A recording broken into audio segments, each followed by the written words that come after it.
Welcome to my channel. Endowment officer EO grade 3 సిలబస్లో రామాయణం అనేది ఒక భాగంగా ఉంది. కావున ఈ రామాయణాన్ని గురించిన రామాయణ పరిచయం గురించి వీడియోలో మనం మాట్లాడుకుందాం. మొట్టమొదటగా రామాయణం మనము చదువుకునే ముందు మనం పెద్ద పెద్ద గ్రంథాలు చదవాల్సిన అవసరం లేదు. అక్కడ ఆ సిలబస్లో మనకు చాలా స్పష్టంగా ఇవ్వడం జరిగింది. రామాయణంలోని పాత్రలకు సంబంధించిన మౌలిక పరిజ్ఞానం ఉంటే సరిపోతుంది. మౌలిక పరిజ్ఞానం అంటే బేసిక్ నాలెడ్జ్. రామాయణంలో పాత్రలకు సంబంధించిన బేసిక్ నాలెడ్జ్, రామాయణంలో ఏవే పాత్రలు ఉన్నాయి దానికి సంబంధించినటువంటి బేసిక్ నాలెడ్జ్ ఉంటే సరిపోతుంది. దాంట్లో మనం నిష్ణాతులు అవ్వాల్సిన అవసరం లేదు. రామాయణంలో వివిధ భాగాలు, కాండలు ఉంటాయి కదా, వాటికి సంబంధించిన నాలెడ్జ్. అలాగే చూసుకుంటే రామాయణంలో పేర్కొనే వివిధ రాజ్యాలు, రాజవంశాలు మరియు అందులో ప్రస్తావించినటువంటి ప్రదేశాలు, ప్రాంతాల గురించి బేసిక్ నాలెడ్జ్ ఉంటే మనకు సరిపోతుంది. అంతేగాని పెద్ద పెద్ద గ్రంథాలు ముందేసుకొని పెద్ద పెద్ద శ్లోకాలు బట్టి పట్టవలసిన అవసరం లేదు. రామాయణం గురించి బేసిక్ నాలెడ్జ్ ఉంటే సరిపోతుంది.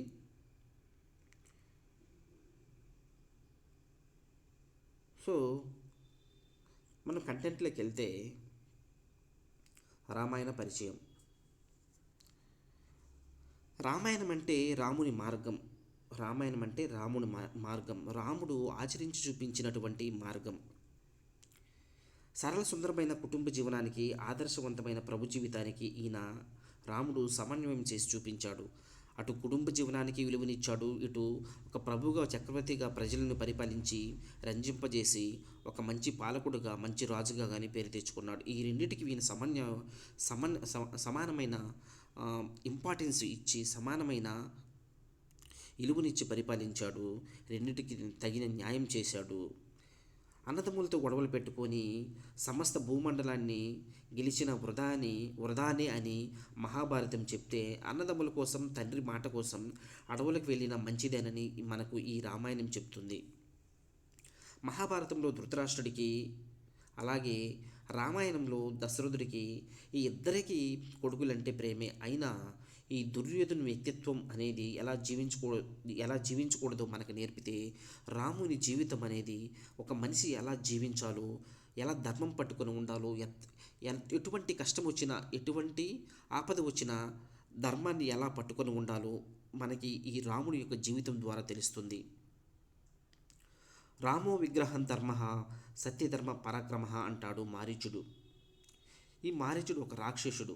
రామో విగ్రహ ధర్మ సత్యధర్మ పరాక్రమ. రామో విగ్రహం ధర్మ, రాముడు ధర్మస్వరూపుడు అంటాడు. సో ఇటువంటి రాక్షసుని మనస్సు ద్వారా కూడా మెప్పు పొందినటువంటి వ్యక్తి శ్రీరాముడు. ఇంకా చూసుకుంటే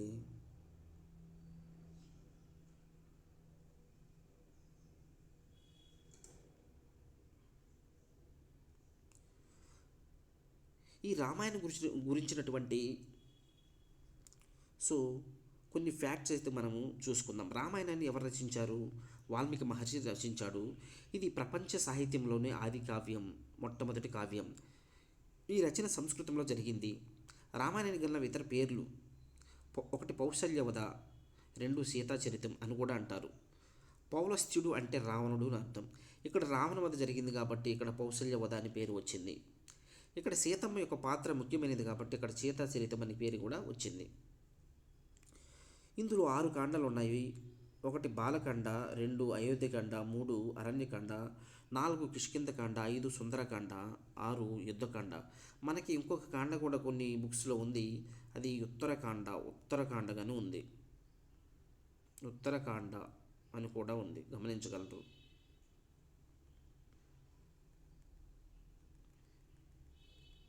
ఈ రామాయణం 4000 శ్లోకాలతో సంస్కృత భాషలో ఇది రచన జరిగింది. అయితే ఒకనాడు నారదుడు వాల్మీకి మహర్షి ఆశ్రమానికి వస్తాడు. వచ్చినప్పుడు వాల్మీకి మహర్షి నారద మహర్షిని ఒక ప్రశ్న అడుగుతాడు. ఈ ప్రపంచంలో సకల సద్గుణ సంపన్నుడైన వ్యక్తి ఎవరైనా ఉన్నారా అని అడుగుతాడు. ఈ ప్రశ్న ద్వారానే మనకి రామాయణం ఉద్భవిస్తుంది, రామాయణం పుడుతుంది. ఈ ప్రశ్న ద్వారానే మనకి రామాయణం పుడుతుంది. అని ఏమంటాడంటే, నారద మహర్షిని వీళ్ళు అడుగుతాడు, మంచి ప్రవర్తన కలిగిన మనిషి ఉన్నాడా, ఈ రోజుకి నేను చూడగలిగినటువంటి వ్యక్తి, ఈ రోజుకి నేను చూడగలిగినటువంటి వ్యక్తి, మంచి ప్రవర్తన కలిగిన వ్యక్తి ఎవరైనా ఉన్నాడా అని 16 గుణాల గురించి అడుగుతాడు ఆయన. అందులో ఈ రోజుకి నేను చూడగలిగిన ఉన్న వ్యక్తుల్లో ఈ గుణాలు ఎవరికైనా ఉన్నాయా అని అడుగుతాడు. మంచి ప్రవర్తన కలిగిన వ్యక్తి ఎవరైనా ఉన్నారా ఈ లోకంలో? గురువు దగ్గర నేర్చుకునేది అనుష్ఠానం చేసేవాడు, గురువు దగ్గర ఏదైతే నేర్చుకుంటాడో దాన్ని పాటించేవాడు ఉన్నాడా ఈ లోకంలో అని అడుగుతాడు. అత్యంత పరాక్రమవంతుడు ఉన్నాడా? హరిహరాదులు ఎదురు వచ్చినా ఎదురొడ్డి నిలబడే అంతటి పరాక్రమవంతుడు ఉన్నాడా? ధర్మం తెలిసినవాడు ఉన్నాడా? ధర్మము అధర్మము రెండూ తెలిసి ధర్మాన్ని పాటించేవాడు ఉన్నాడా ఈ లోకంలో అని అడుగుతాడు. మంచి అందగాడు, మంచి తేజస్సు కలిగిన వాడు ఉన్నాడా అని అడుగుతాడు. సత్యవాకు కలిగిన వాడు ఉన్నాడా? ఎటువంటి కష్టం వచ్చినా, ఎటువంటి ఆపద వచ్చినా సత్యాన్ని పట్టుకొని జీవించేవాడు ఉన్నాడా ఈ లోకంలో అని అడుగుతాడు. ఏదైనా ఒక పని మొదలు పెడితే పిడుగులు పడిన ఆ పనిని పూర్తి చేసే దృఢమైన సంకల్పం కలిగిన వాడు ఉన్నాడా ఈ లోకంలో అని అడుగుతాడు. గుండె నిండా దయ కలిగిన వాడు ఉన్నాడా? ఇతరుల పట్ల ప్రేమ జాలి కలిగిన వాడు ఉన్నాడా అని అడుగుతాడు.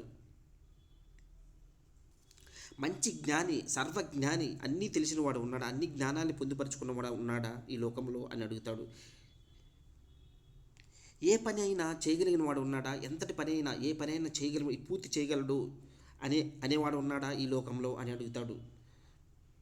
ఒక పని చేస్తూ ఉంటే అలాగే చూడాలనిపించేవాడు ఉన్నాడా ఈ లోకంలో అని అడుగుతాడు. సో ఇన్ని సుగుణాలు కలిగిన ఈ 16 గుణాలు కలిగిన వ్యక్తి ఎవరైనా ఉన్నాడా ఈ లోకంలో అని ఈ వాల్మీకి మహర్షి నారదుని అడుగుతాడు. ఈ ప్రశ్నతోని మనకి రామాయణం మొదలవుతుంది. అప్పుడు నారదుడు చెప్తాడు, ఈ శ్రీరాముని గురించి ఉన్నాడు, అటువంటి వ్యక్తి ఉన్నాడు, శ్రీరాముడు అటువంటి సుగుణాభిరాముడు అని రాముని గురించి సంక్లిప్తంగా వినిపిస్తాడు. దీన్ని సంక్షేప రామాయణం అంటాం. మనం ఇంకా చూసుకుంటే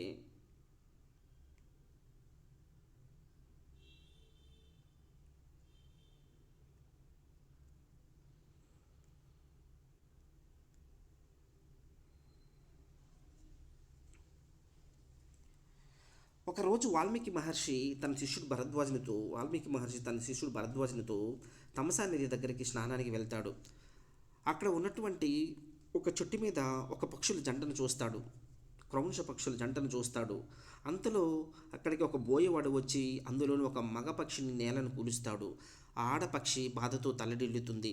ఆ సన్నివేశాన్ని ఈ వాల్మీకి మహర్షి చూస్తాడు. ఆ సన్నివేశం చూసి ఈయన మనసు చెలిస్తుంది, తల్లడిల్లిపోతుంది. ఆ బాధతో ఈయన నుండి మానిషాద అంటూ అప్రయత్నంగా, ఎటువంటి ప్రయత్నం లేకుండా ఒక శ్లోకం అయితే వెలువడుతుంది. సో ఈ శ్లోకమే రామాయణానికి మొట్టమొదటి శ్లోకంగా మారుతుంది. ఆ శ్లోకం ఏంటంటే, మానిషాద ప్రతిష్టాం త్వమగమః శాశ్వతి సామః యత్ క్రౌంచమిద్రాదేహం అవధి కామమోహితం అని ఈ శ్లోకాన్ని ఆయన నోటి నుండి అప్రయత్నంగా, ఎటువంటి ప్రయత్నం లేకుండా వెలువడుతుంది. సో ఈ పక్షుల జంటల్లో ఒక మగపక్షి చనిపోయేసరికి ఆడపక్షి పడి బాధను చూసి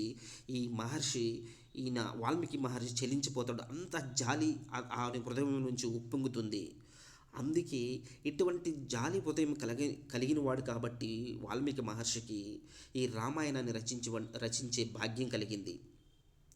మనం మహాభారతంలో చూసుకుంటే అర్జునుడు కురుక్షేత్ర యుద్ధానికి వెళ్ళినప్పుడు అక్కడ ఉన్నటువంటి బంధుమిత్రులను, సోదరులను, మేనమామలను, ఆ పితృలను, గురువులను చూసి ఈ యుద్ధం నేను చేయలేను, నా సోదరులను, నా పితృలను, నా తండ్రులను నేను ఇంత బంధువులను చంపి నేను ఆ నెత్తుటి కూడి నేను తినలేను, ఈ యుద్ధం నాకు వద్దు అని ఈ ధనుసుని కింద పడేసి వెళ్ళిపోతాడు అర్జునుడు. అంటే అంత జాలి హృదయం, నేను వీళ్ళని చంపలేను అనేటువంటి జాలి హృదయం ఉంది ఆయనకి, అర్జునుడికి.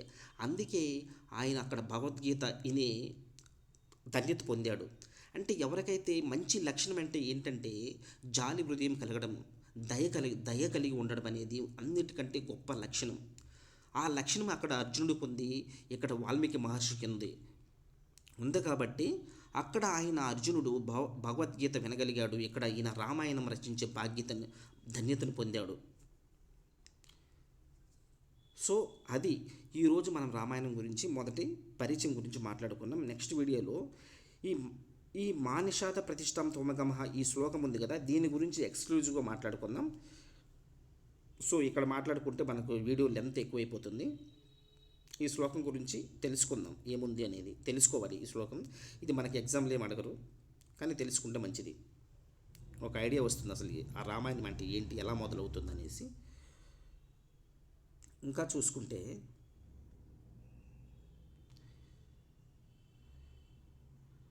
సో మనకి ఈ ఎండోమెంటు పేపర్ 2 సంబంధించిన పీడిఎఫ్ మీకు కావాలంటే సో ఈ నెంబర్కి కాంటాక్ట్ అవ్వండి. సో ఈ వీడియో నచ్చితే మీ ఫ్రెండ్స్కి ఎవరైనా యాస్పిరెంట్స్ ఉంటే షేర్ చేయండి. సో ముఖ్యంగా నా ఛానల్ సబ్స్క్రైబ్ చేసుకోండి. ఇలాగే ప్రతిరోజు వీడియోలు అప్లోడ్ చేస్తూ ఉంటాను. Thank you.